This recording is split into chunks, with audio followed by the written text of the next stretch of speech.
पिबत भागवतम रसमालयम की इस श्रृंखला में आपका हार्दिक स्वागत है। श्रीमद् भागवत महापुराण की भाव यात्रा अब पंचम स्कंद के 22वें अध्याय तक आ पहुंची है। पिछले अध्याय में सूर्य के रथ एवं उसकी गति का वर्णन आपके समक्ष रखा गया।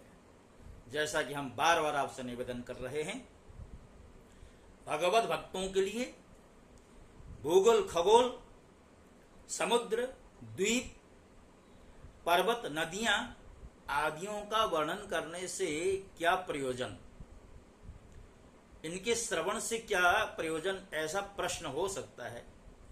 किंतु जैसा कि हम बार बार आपसे कह रहे हैं, ये सारी धरती, सारे लोक, पर्वत, नदियां, ये जितने भी हैं, ये सब के सब भगवान के स्थूल विग्रह के अंतर्गत आते हैं। तो भगवान के स्थूल विग्रह का वर्णन करना अथवा उसका श्रवण करना भी भगवत लीलाओं के ही श्रवण के बराबर माना गया। जो 22वां अध्याय है, इसमें भिन्न भिन्न ग्रहों की स्थिति और गति का वर्णन है। राजा परीक्षित ने पूछा, भगवान आपने जो कहा कि यद्यपि भगवान सूर्य राशियों की ओर जाते समय मेरु और ध्रुव को दाईं ओर रखकर चलते मालूम होते हैं, किंतु वस्तुतः उनकी गति दक्षिणावर्त नहीं होती। इस विषय को हम किस प्रकार समझें? तो सुखदेव जी कहते हैं, राजन, जैसे कुम्हार के घूमते हुए चाक पर बैठकर उसके साथ घूमती हुई चींटी आदि की अपनी गति उससे भिन्न होती है, क्योंकि वह भिन्न भिन्न समय में उस चक्र के भिन्न भिन्न स्थानों में देखी जाती है। उसी प्रकार नक्षत्र और राशियों से उपलक्षित काल चक्र में पड़कर ध्रुव और मेरु को दाएं रखकर घूमने वाले सूर्य आदि ग्रहों की गति वास्तव में उससे भिन्न ही है, क्योंकि वे काल वेद से भिन्न भिन्न राशि और नक्षत्रों में दिखाई देते हैं। वेद और विद्वान लोग भी जिनकी गति को जानने के लिए उत्सुक रहते हैं, वे साक्षात आदि पुरुष भगवान नारायण ही लोकों के कल्याण और कर्मों की शुद्धि के लिए वेदमय विग्रह काल को 12 मासों में विभक्त कर वसंत आदि 6 ऋतुओं में उनके यथायोग्य गुणों का विधान करते हैं। इस लोक में वर्णाश्रम धर्म का अनुसरण करने वाले पुरुष वेदत्रयी द्वारा प्रतिपादित छोटे बड़े कर्मों से इंद्र आदि देवताओं के रूप में और योग के साधनों से अंतर्यामी रूप में उनकी श्रद्धा पूर्वक आराधना करके सुगमता से ही परम पद प्राप्त कर सकते हैं। भगवान सूर्य समस्त लोकों के आत्मा हैं। वे पृथ्वी और द्युलोक के मध्य में स्थित आकाश मंडल के भीतर काल चक्र में स्थित होकर 12 मासों को भोगते हैं, जो संवत्सर के अवयव हैं और मेष आदि राशियों के नाम से प्रसिद्ध हैं।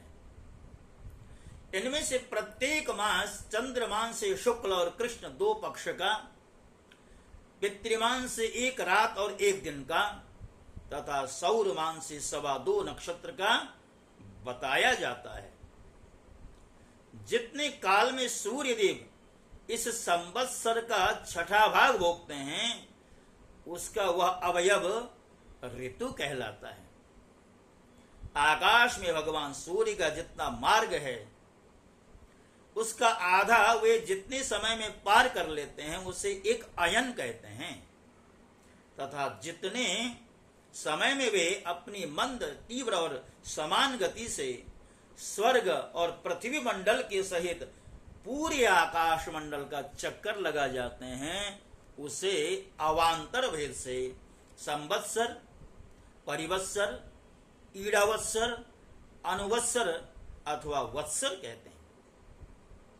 इसी प्रकार सूर्य की किरणों से 1,00,000 योजन ऊपर चंद्रमा है। उसकी चाल बहुत तेज है, इसलिए वह सब नक्षत्रों में आगे रहता है। यह सूर्य के 1 वर्ष के मार्ग को 1 मास में, 1 मास के मार्ग को 2.25 दिनों में और 1 पक्ष के मार्ग को 1 ही दिन में तय कर लेता है। यह कृष्ण पक्ष में क्षीण होती हुई कलाओं से पितृगण के और शुक्ल पक्ष में बढ़ती हुई कलाओं से देवताओं के दिन रात का विवाह करता है तथा 30-30 मुहूर्त में 1-1 नक्षत्र को पार करता है।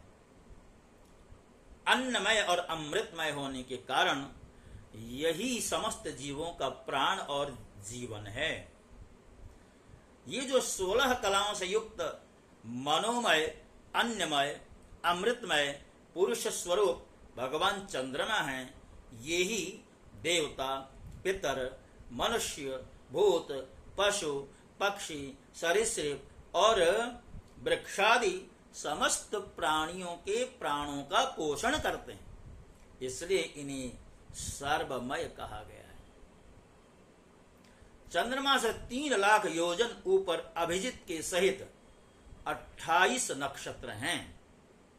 भगवान ने इन्हें काल चक्र में नियुक्त कर रखा है, अतः ये मेरु को दाईं ओर रखकर घूमते रहते हैं। इनमें से 2,00,000 योजन ऊपर शुक्र दिखाई देता है। यह सूर्य की शीघ्र मंद और समान गतियों के अनुसार उन्हीं के समान कभी आगे, कभी पीछे और कभी साथ साथ रह करके चलता है। यह वर्षा कराने वाला ग्रह है, इसलिए लोगों को प्रायः सर्वदा ही अनुकूल रहता है। इसकी गति से ऐसा अनुमान होता है कि यह वर्षा रोकने वाले ग्रहों को शांत कर देता। शुक्र की गति के साथ साथ बुध की भी व्याख्या हो गई। शुक्र के अनुसार ही बुध की गति भी समझ लेनी चाहिए। यह चंद्रमा का पुत्र शुक्र से 2,00,000 योजन ऊपर है। यह प्रायः मंगलकारी है, किंतु जब सूर्य की गति का उल्लंघन करके चलता है तब बहुत अधिक आंधी, बादल और सूखे के भय की सूचना देता है। इससे 2,00,000 योजन ऊपर मंगल है। वह यदि वक्र गति से न चले तो एक एक राशि को 3-3 पक्ष में भोगता है। 12 राशियों को इसी तरह पार करता है। यह अशुभ ग्रह है और प्रायः अमंगल का सूचक है। इसके ऊपर 2,00,000 योजन की दूरी पर भगवान बृहस्पति जी हैं। ये यदि वक्र गति से न चलें तो एक एक राशि को एक एक वर्ष में भोगते हैं। ये प्रायः ब्राह्मण कुल के लिए अनुकूल रहते हैं। बृहस्पति से 2,00,000 योजन ऊपर शनैश्चर दिखाई देते हैं। ये 30-30 महीने तक एक एक राशि में रहते हैं, अतः इन्हें सब राशियों को पार करने में 30 वर्ष लग जाते हैं। ये प्रायः सभी के लिए अशांति कारक हैं। इनके ऊपर 11,00,000 योजन की दूरी पर कश्यपादि सप्तर्षि दिखाई देते हैं। ये सब लोगों की मंगल कामना करते हुए भगवान विष्णु के परम पद ध्रुवलोक की प्रदक्षिणा किया करते हैं। भक्तों, ग्रहों की स्थितियों का वर्णन करने वाला ये जो 17वां अध्याय है, यह इसी के साथ साथ संपन्न हुआ है। जैसा कि हम आपसे बार बार निवेदन करते हैं, श्रीमद् भागवत अपने आप में अतुलनीय ग्रंथ है। इसमें देखिए, ऐहिक भुक्ति और पारलौकिक मुक्ति के लिए तो ये ग्रंथ प्रसिद्ध है ही है। उसके साथ साथ श्रीमद् भागवत के अध्ययन से हम भूगोल खगोल आदि का भी ज्ञान कर सकते हैं। ग्रहों की, नक्षत्रों की स्थिति का हमें ज्ञान प्राप्त होता है। श्रीमद् भागवत की अद्वितीयता इसी से प्रमाणित होती है, क्योंकि इसमें सब कुछ है। इसमें हमें जगत में किस तरह जीना है, और जब जगत की यात्रा, संसार की यात्रा पूरी होने लगे तो यहां से जाने की तैयारी किस तरह करनी है, इसका मार्गदर्शन श्रीमद् भागवत के अंदर है। हम प्रायः कथा प्रसंगों में देखते सुनते हैं, और खास करके जो राजा लोग हैं, जो अपने जीवन की चतुर्थ अवस्था आते ही अपनी संतान को राजगद्य देकर के, पुत्र को राज्याभिषिक्त करके वन में चले जाते हैं। इसका तात्पर्य क्या है? हमारे यहाँ 4 आश्रमों की व्यवस्था है। पहला आश्रम है ब्रह्मचर्य आश्रम। ब्रह्मचर्य आश्रम में सम्यक रूप से विद्या का अध्ययन किया जाए। गृहस्थाश्रम में प्रवेश करने की पूरी तैयारी की जाए, और ब्रह्मचर्याश्रम के पश्चात गृहस्थाश्रम आता है। गृहस्थाश्रम में रह करके विवाहादि कार्य के पश्चात, संताना उत्पन्न आदि कार्य करने के पश्चात, गृहस्थी का जो धर्म है उसका सम्यक निर्वहन करने के पश्चात फिर तीसरा आश्रम है वानप्रस्थ आश्रम, अर्थात गृहस्थ से अवकाश लेकर के हम वन की ओर जाने की तैयारी करें, और वहां जाकर के न केवल तैयारी अपितु वन में जाकर के भगवान की आराधना करें। ये तीसरा आश्रम है। और जब तीसरे आश्रम में पूर्णतया गृहस्थाश्रम को भुला दिया जाए, पत्नी, पुत्र, धन, दौलत आदि जो विषय हैं संसार के, उन सब विषयों को भुलाने का जो अभ्यास है वो वानप्रस्थाश्रम में होता है। जब बुद्धि निश्चित हो जाती है, निश्चल हो जाती है कि अब हमें संसार के विषयों से कुछ भी लेना देना नहीं, हमारा मन जब संसार से उपरत हो जाता है, विरत हो जाता है, तो हम फिर सन्यास के लिए एक तरह से तैयार हो जाते हैं। तो चतुर्थ आश्रम है सन्यास आश्रम। तो इस तरह हमारे आश्रमों की व्यवस्था है। हर एक आश्रम की अपने आप में बहुत बड़ी महत्ता है।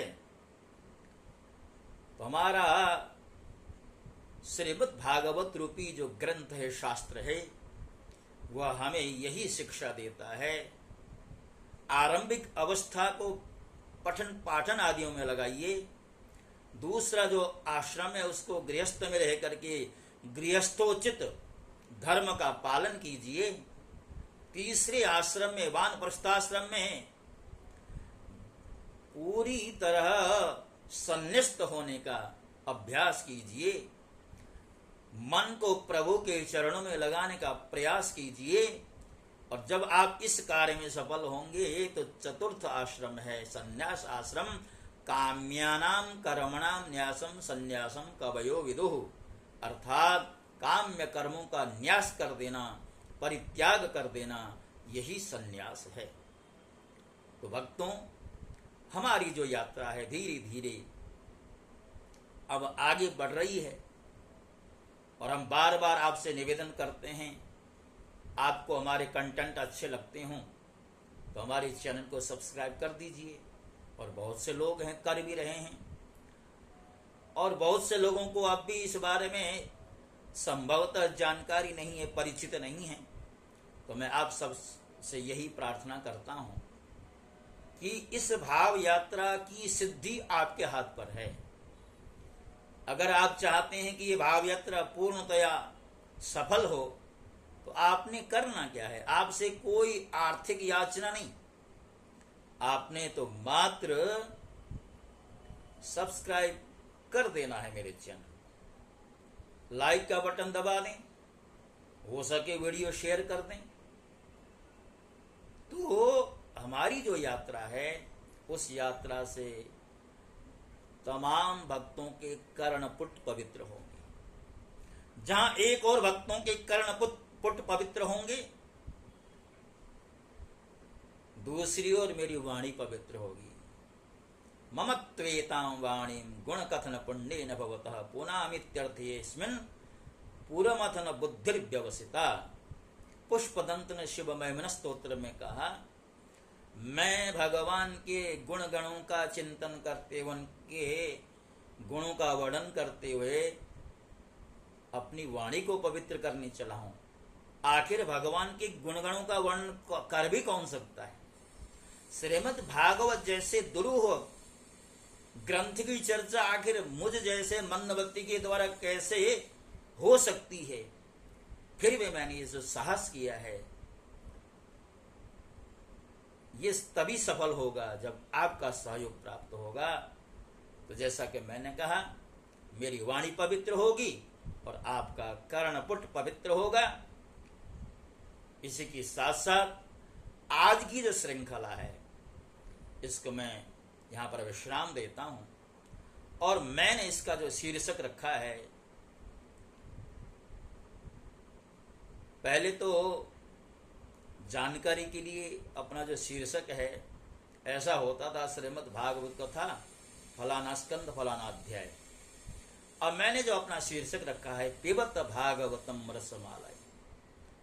हे वैष्णवों, हे भक्तों, श्रीमद् भागवत रूपी रस से सराबोर इस फल को पीजिए, इसका पान कीजिए, जिससे कि आपके जीवन का उद्धार होने वाला है। इन्हीं शब्दों के साथ आपसे विदा होता हूं। जय श्री कृष्ण। ओम नमो भगवते वासुदेवाय।